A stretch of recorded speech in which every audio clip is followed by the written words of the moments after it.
Ak si hľadajúci Boha chceš poznať pravdu, alebo vnímaš, že Boh pracuje na tvojom srdci, pozývam ťa aj do tejto série videí prvých krokov viery.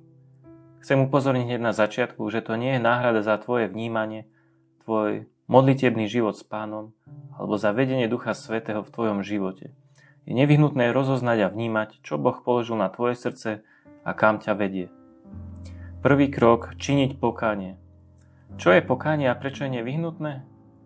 Pokánie pochádza z gréckeho slova metanoia, čo znamená zmena myslenia. Nejedná sa o nejakú záplavu emócií, ale samotné emócie môžu viac alebo menej sprevádzať toto obrátenie.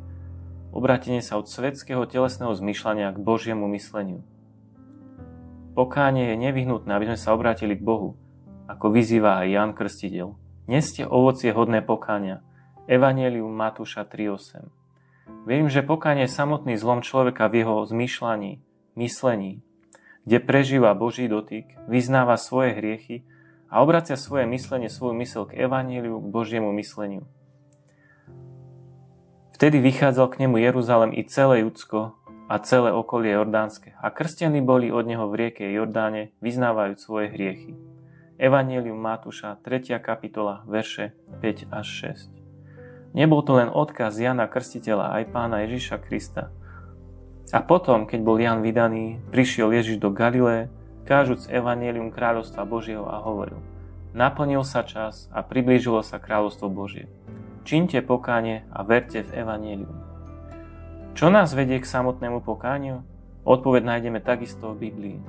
A či nevieš, že dobrota Božia ťa vedie k pokániu?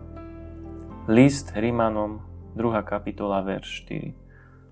Áno, bola to dobrota Božia, ktorá nás viedla k pokániu. Boží dotyk jeho lásky, objatia a prežitia odpustenia. A preto pozývam aj teba k prežitiu tejto odpúšťajúcej lásky, dobroty, ktorá je zobrazená jedine v Kristu Ježišovi. Baránku Božom, ktorý bol mučený, tríznený, opustený, vedený na kríž a ukrižovaný. Pochovaný v hrobe, no 3. dňa vzkriesený. A tak ako anjeli zvestovali v záhradnom hrobe ženám, čo hľadáte živého medzi mŕtvými? V Evanjeliu Lukáša 24. kapitole, verš 5. Tak aj on žije a chce dať tebe život, a to večný. List Rimanom 5.21. A tak, priateľu, uver tejto zvesti, že si hriešný a že bez opustenia tejto cesty nedostaneš odplatu života.